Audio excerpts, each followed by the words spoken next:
છોટાઉદેપુર જિલ્લાના કદવાલ તાલુકા પંચાયતમાં ભાજપની સત્તા। નવા રચાયેલા તાલુકા કદવાલમાં પ્રથમ વખત યોજાઈ હતી ચૂંટણી। ભાજપના 8 અને આપના 8 ઉમેદવારોની જીત થતા ટાઈ પડી હતી। આમ આદમી પાર્ટીના જીતેલા ઉમેદવાર શંકર બારિયા રહ્યા ગેરહાજર। એક ઉમેદવાર ગેરહાજર રહેતા આમ આદમી પાર્ટીના 7 જ ઉમેદવાર ચૂંટણી પ્રક્રિયામાં હાજર રહ્યા। ભાજપના 8 ઉમેદવાર પ્રક્રિયામાં હાજર રહેતા ભાજપના પ્રમુખની વરણી કરાઈ છે। ભાજપે પ્રમુખ તરીકે રેખાબેન બારિયાની નિમણૂક કરી છે। કદવાલ તાલુકા પંચાયતમાં ભારતીય જનતા પાર્ટીમાં મને તાલુકા પ્રમુખ તરીકે નિમણૂક કરવા બદલ બધાનો ખૂબ ખૂબ આભાર માનું છું। બધા ગંભીરતાથી કદવાલ નવો તાલુકો છે અને એનો વિકાસ કેમ થાય બધાને ખબર હતી કે ભાઈ પંચાયતથી પાર્લામેન્ટ સુધી જો કડી એક સાંકળ મળે તો જ વિકાસ થાય। અહીંયા બીજી પાર્ટીનું શાસન હોય અને જિલ્લામાં ભાજપ હોય, રાજ્યમાં ભાજપ હોય, કેન્દ્રમાં ભાજપ હોય તો તાલુકાનો વિકાસ અટકી જાય। વાવ થરાદના દિયોદર અને લાખણી તાલુકા પંચાયતના કોંગ્રેસના સદસ્યો અજ્ઞાત સ્થળે ખસેડવાનો મામલો। દિયોદર તાલુકા પંચાયતના 12 અને લાખણી તાલુકા પંચાયતના 13 સભ્યો ખસેડાયા અજ્ઞાત સ્થળે। બંને તાલુકા પંચાયત કોંગ્રેસની બને તેવા એંધાણના આધારે સભ્યોને ખસેડાયા છે બહાર। સમગ્ર મામલે કોંગ્રેસ જિલ્લા પંચાયતના સદસ્ય સિદ્ધાર્થસિંહ ચૌહાણનું નિવેદન સામે આવ્યું। તેમણે કહ્યું કે તમામ સભ્યોને અજ્ઞાત સ્થળે ખસેડવામાં નથી આવ્યા, પરંતુ તમામ ગુજરાતમાં જ છે અને એક સાથે રાખવામાં આવ્યા છે। સાથે જ બંને તાલુકા પંચાયત કોંગ્રેસની બનશે તેવો પણ તેમણે આશાવાદ વ્યક્ત કર્યો છે। કોઈ અજ્ઞાત સ્થળે નથી મૂકવામાં આવ્યા। દિયોદર વિધાનસભાની અંદર 2 તાલુકા આવે છે, દિયોદર અને લાખણી। બંને તાલુકા પંચાયતના જે પ્રમુખો છે એના માટેની ચૂંટણી 25 તારીખે છે અને લાખણીની અંદર 13 સભ્યો કોંગ્રેસ પાર્ટીના છે અને દિયોદરની અંદર 12 સભ્યો છે। ત્યારે 25 તારીખે બંને જગ્યાએ કોંગ્રેસના પ્રમુખો બેસવાના છે। બંને તાલુકાના સભ્યો એ એક સાથે રહી શકે। બંને તાલુકા પંચાયતો જ્યારે બને કોંગ્રેસની ત્યારે સાથે કોર્ડિનેટ કરીને પ્રજાના કેવી રીતે કામ કરી શકીએ એટલા માટે એકબીજાનો પરિચય થાય। અલગ અલગ વિસ્તારોમાંથી જીતેલા હોય, બધા જ નવા સભ્યો છે, ફ્રેશ છે। તાપીની વ્યારા અને ઉકાઈ તાલુકા પંચાયતમાં કોંગ્રેસના પ્રમુખ ઉપપ્રમુખની વરણી થઈ છે। વ્યારા તાલુકા પંચાયતમાં પ્રમુખ તરીકે વૃક્ષાબેન ગામિત અને ઉપપ્રમુખ તરીકે ધર્મેશ ચૌધરીની વરણી કરવામાં આવી છે। જ્યારે ઉકાઈ તાલુકા પંચાયતમાં કોંગ્રેસ અને આમ આદમી પાર્ટીના સહયોગથી હોદ્દેદારોની પસંદગી થઈ છે, જેમાં કોંગ્રેસના હિનાબેન પ્રમુખ તરીકે અને આમ આદમી પાર્ટીના સભ્ય ભાવનાબેન રામરાજે ઉપપ્રમુખ તરીકે ચૂંટાયા છે।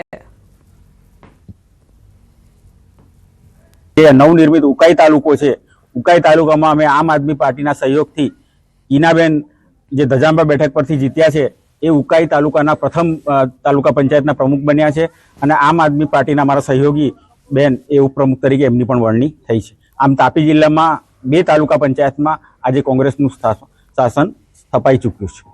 બીજી તરફ હોદ્દેદારોની ચૂંટણી માટે આવતા સભ્યોને પોલીસે ગેરકાયદેસર રીતે અટકાવ્યા હોવાના આક્ષેપ ડોક્ટર તુષાર ચૌધરી કર્યા। તેમણે આરોપ મૂક્યા કે વ્યારા તાલુકા પંચાયતમાં કોંગ્રેસ પક્ષના પ્રમુખ ઉપપ્રમુખ ન બને તે માટે પોલીસે તેમના સભ્યોની ખોટી રીતે અટકાવી રાખ્યા। મતદાન સભ્યો મોડા પહોંચે તે માટે ખોટી રીતે તપાસ કરી તેમને હેરાન પરેશાન કરાયા, પરંતુ કોંગ્રેસના અન્ય સભ્યો બહુમતી માટે પૂરતા હોવાથી વ્યારા તાલુકા પંચાયતમાં કોંગ્રેસના પ્રમુખ ઉપપ્રમુખની વરણી થઈ છે।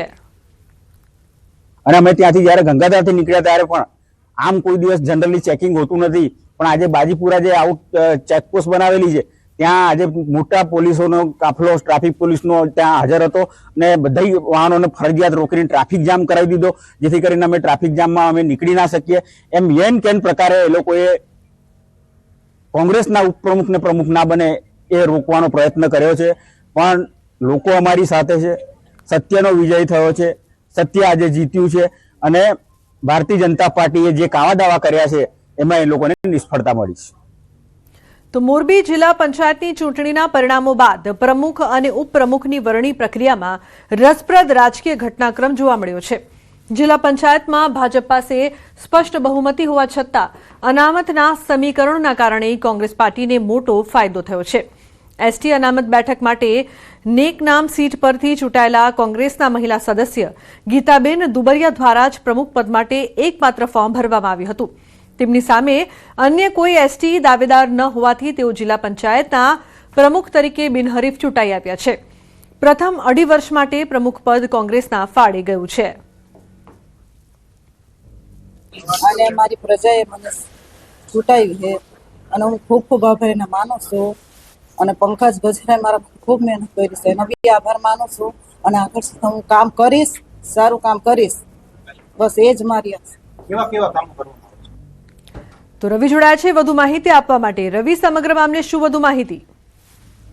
મોરબી જિલ્લા પંચાયતની ચૂંટણીના પરિણામો બાદ પ્રમુખ અને ઉપપ્રમુખની વરણી પ્રક્રિયા આજે કરવામાં આવી હતી. એમાં એક અત્યંત રસપ્રદ રાજકીય ઘટનાક્રમ સામે જોવા મળ્યો હતો. જિલ્લા પંચાયતના ભાજપ પાસે સ્પષ્ટ બહુમતી હોવા છતાં પણ અનામતના સમીકરણોને કારણે કોંગ્રેસ પાર્ટીને મોટો ફાયદો થયો છે.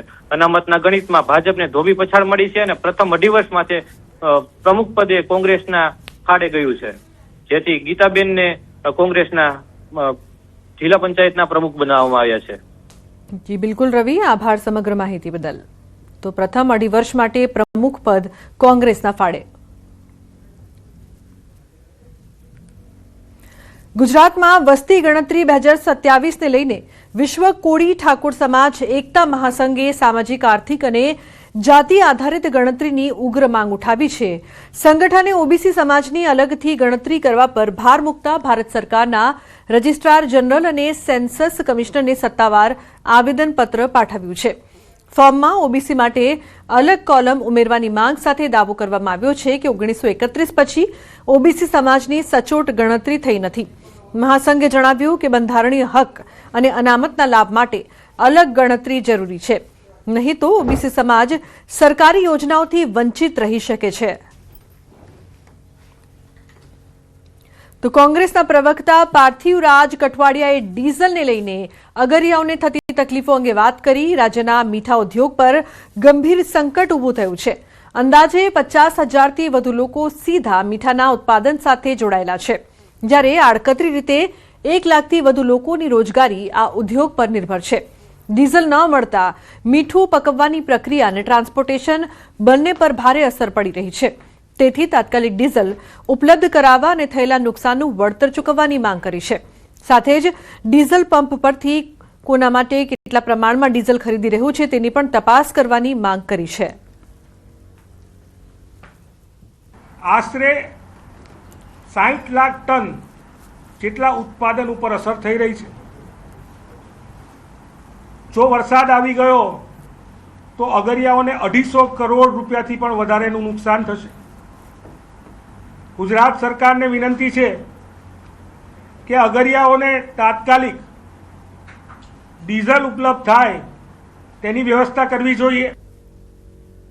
જૂનાગઢના માર્કેટિંગ યાર્ડમાં ડીઝલની અછતનો સીધો પ્રભાવ હવે કેસર કેરીની સિઝન પર જોવા મળી રહ્યો છે. છેલ્લા 15 દિવસથી 30,000થી 40,000 બોક્સ કેરીની આવક થતી હતી, પરંતુ છેલ્લા 5 દિવસથી આવક ઘટીને માત્ર 10,000થી 15,000 બોક્સ સુધી સીમિત રહી છે. વેપારીઓના જણાવ્યા પ્રમાણે ડીઝલના અભાવે ટ્રકો અને માલવાહક વાહનો સમયસર ઉપલબ્ધ નથી થતા, જેના કારણે બગીચાઓમાંથી કેરી મોડી પહોંચે છે.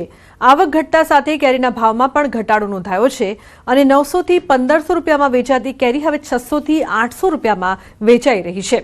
વેપારીઓ અને ખેડૂતો બંને ચિંતામાં છે કે જો સ્થિતિ લાંબા સમય સુધી યથાવત રહેશે તો પાક બગીચામાં જ બગડી શકે છે અને સિઝનલ વેપારને મોટું આર્થિક નુકસાન વેઠવું પડી શકે છે. જુનાગઢ માર્કેટિંગ યાર્ડની અંદર દરરોજ 30-35 હજાર બોક્સની આવક થતી હતી. આજે 10-12 હજાર બોક્સની આવક છે, કારણ કે ડીઝલ મળતું નથી. ખેડૂતો અને ઇજારદારો બરબાદ થવાની લાઈનમાં છે. જ્યાં કેરીની બજાર 700-800-900 રૂપિયા હતી અને 400-500 રૂપિયા બોક્સના થઈ ગયા છે. પેટ્રોલ ડીઝલના ભાવ વધતા ઘટી છે. માલ પુષ્કળ છે બગીચાઓમાં, બધીમાં કેરીની આવક અહીંયા ઘટી ગઈ છે અને બહારના ગ્રાહક બી નથી આવતા, કેમ કે તેને માલ લઈ જવામાં મોંઘું પડે છે. ભાડામાં 2-3 હજાર, 4 હજાર, 5 હજારનો વધારો થઈ જાય છે. એના હિસાબે કેરીમાં ભાવમાં બી મંદી ઘણી પડી ગઈ છે. અત્યારે 12,000થી 15,000 બોક્સની કેરીની આવક થાય છે. સારામાં સારી કેરી હોય તો 1,200થી 1,500 રૂપિયા સુધીના 10 કિલોના ભાવ છે, અને જે એગ્રોમાં જાય છે એ 500થી માંડી અને 700 રૂપિયા સુધી જાય છે. મીડિયમ કેરી હોય એના ભાવ 900થી માંડીને 1100 જેવા ભાવ અત્યારે ખેડૂતોને મળી રહ્યા છે. હાલમાં કેરીની સિઝનમાં જે 15,000થી 20,000 બોક્સની આવક છે, ગયા વર્ષે આ ટાઈમે આ સિઝનમાં 15,000થી 20,000 બોક્સની આવક હતી, જેની સરખામણી આ વર્ષે આવક પણ ઓછી છે, એમ ભાવ થોડાક ઊંચા છે. તો દેશમાં પેટ્રોલ અને ડીઝલના ભાવમાં સતત વધારો થઈ રહ્યો છે, ત્યારે દેશના વિવિધ રાજ્યોમાંથી પેટ્રોલના ભાવનો આંકડો સામે આવ્યો છે. તેમાં ભાજપ શાસિત રાજ્યોમાં પેટ્રોલના ભાવ સૌથી ઓછા છે. ખાસ કરીને ગુજરાતમાં પેટ્રોલના ભાવ સૌથી ઓછા છે. એનડીએ સરકારવાળા રાજ્યોમાં પણ પેટ્રોલના ભાવ ઓછા છે, જ્યારે કોંગ્રેસ શાસિત રાજ્યોમાં પેટ્રોલના સૌથી વધુ ભાવ નોંધાયા છે.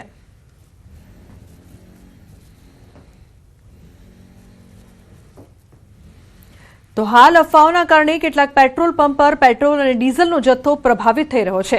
અફવાથી ગભરાઈને કેટલાક લોકો પેટ્રોલ પંપ પર દોટ મૂકીને વધારે પડતી ખરીદી કરી રહ્યા છે, જેના કારણે પુરવઠાને અસર થતા ખરેખર જરૂર છે એવા લોકોને પેટ્રોલ ડીઝલ મેળવવામાં મુશ્કેલી ઊભી થઈ રહી છે. આવી સ્થિતિ ન સર્જાય એ માટે જ પ્રધાનમંત્રી નરેન્દ્ર મોદી દ્વારા દેશવાસીઓને પેટ્રોલ ડીઝલનો કરકસરપૂર્વક ઉપયોગ કરવાની અપીલ કરવામાં આવી છે, જેને સારો પ્રતિસાદ પણ મળી રહ્યો છે. આવનારા દિવસોમાં યુદ્ધની સ્થિતિના કારણે વધારે મુશ્કેલી વેઠવાનો વારો ન આવે એ માટે આપણે સૌએ પેટ્રોલ ડીઝલ અને એલપીજીનો શક્ય એટલો ઓછો ઉપયોગ કરવો જોઈએ. પ્રધાનમંત્રી મોદીની અપીલને ગંભીરતાથી લઈને જો ઈંધણ બચાવવામાં આવે તો હાલની પરિસ્થિતિનો અસરકારક રીતે સામનો કરી શકાશે. સુરતમાં હવે લોકો પેટ્રોલ અને ડીઝલના વધતા ખર્ચથી બચવા માટે મોટી સંખ્યામાં ઇલેક્ટ્રિક વાહનો તરફ વળી રહ્યા છે. શહેરમાં ગત વર્ષની સરખામણીએ ચાલુ વર્ષે ઇલેક્ટ્રિક વાહનોની ખરીદીમાં 100%થી વધુનો ઉછાળો નોંધાયો છે. એપ્રિલ 2025 દરમિયાન સુરતમાં કુલ 987 ઇલેક્ટ્રિક વાહનોની ખરીદી થઈ હતી, જ્યારે એપ્રિલ 2026માં આ આંકડો વધીને 2011 સુધી પહોંચી ગયો છે. સરકારની ગ્રીન એનર્જી નીતિઓ, ઓછી ઓપરેશનલ કિંમત અને પર્યાવરણ પ્રત્યે વધતી જાગૃતિને કારણે લોકો ઈવી તરફ આકર્ષાઈ રહ્યા છે. હાલ પેટ્રોલ ડીઝલ વાહનો પર વધુ ટેક્સ લાગે છે, જ્યારે ઇલેક્ટ્રિક વાહનો પર માત્ર 1% જેટલો ટેક્સ હોવાથી ખરીદદારોને મોટી રાહત મળી રહી છે. ખાસ કરીને ઇલેક્ટ્રિક સ્કૂટર, બાઇક અને કોમ્પેક્ટ કારની માંગમાં જબરદસ્ત વધારો નોંધાયો છે. આપણે પેટ્રોલ ડીઝલની અંદર 6% આપણે આરટીઓ ભરતા હતા, એની સામે ઈવીમાં તમારે 1% આરટીઓ ભરવાનો છે. પ્લસ આપણે સુરત મ્યુનિસિપલ કોર્પોરેશન ભરવાનું આવતું હતું 3.5% ટેક્સ. એની જગ્યાએ તમે ઈવી લેશો કોઈ પણ ગાડી, તો ઈવીની અંદર તમારે 1 પણ રૂપિયો ભરવાનો નથી આવતો. તો આ પણ એમને બેનિફિટ મળી રહ્યો છે કે આજે જે આપણે કરતા તે નહીં. પ્લસ તમને ખ્યાલ હશે કે આપણે જે ગાડીઓ લઈએ છીએ પેટ્રોલ ડીઝલ, એમાં આપણે 28% અને 45% આપણે જીએસટી ભરતા હતા. તમે કોઈ પણ ઈવી લઈ લો, એમાં તમને ખાલી 5% જીએસટી પેડઅપ કરવાનું રહેશે. એટલે બધી જગ્યાથી એમને આ ફાયદો મળી રહ્યો છે. સુરત જિલ્લા છે, એમાં ઇલેક્ટ્રિક વ્હીકલોની જે રજિસ્ટ્રેશનની સંખ્યામાં છે એ નોંધપાત્ર વધારો જોવા મળ્યો છે. ગત વર્ષે જે એપ્રિલ 2025માં આપણે ટોટલ ઇલેક્ટ્રિક વ્હીકલ હતા એ 987 વ્હીકલ રજિસ્ટર્ડ થયેલા હતા. એની સામે એપ્રિલ 2026માં કુલ 2011 વ્હીકલ રજિસ્ટર્ડ થયા છે. મે 2025માં 1006 વ્હીકલ રજિસ્ટર્ડ થયા હતા અને એની સામે મે 2026માં અત્યાર સુધીમાં 1176 વ્હીકલ રજિસ્ટર થઈ ચૂક્યા છે. હજી આ મહિનામાં બીજા વ્હીકલ પણ કુલ રજિસ્ટર થશે, એટલે કે લગભગ 100%થી પણ વધુ વાહનોનું રજિસ્ટ્રેશન થયું છે. દ્વારકામાં આજે ટ્રાફિક સમસ્યાનું કરુણ ચિત્ર સામે આવ્યું છે, જ્યાં સ્થાનિક વ્યક્તિના દુઃખદ અવસાન બાદ નીકળેલી સ્મશાન યાત્રા શહેરના ભારે ટ્રાફિકમાં ફસાઈ ગઈ હતી. ટ્રાફિકની ગંભીર અવ્યવસ્થાના કારણે પરિવારજનો અને સગા સંબંધીઓને ભારે હાલાકીનો સામનો કરવો પડ્યો હતો. પરિસ્થિતિ એટલી વિકટ બની કે અંતિમ યાત્રાની બસને દૂર રાખીને મૃતદેહને લાંબા અંતર સુધી પગપાળા સ્મશાન ઘાટ સુધી લઈ જવો પડ્યો. આ ઘટનાએ શહેરની ટ્રાફિક વ્યવસ્થા સામે અનેક સવાલો ઉભા કર્યા છે અને સ્થાનિકોમાં ભારે રોષની લાગણી જોવા મળી રહી છે.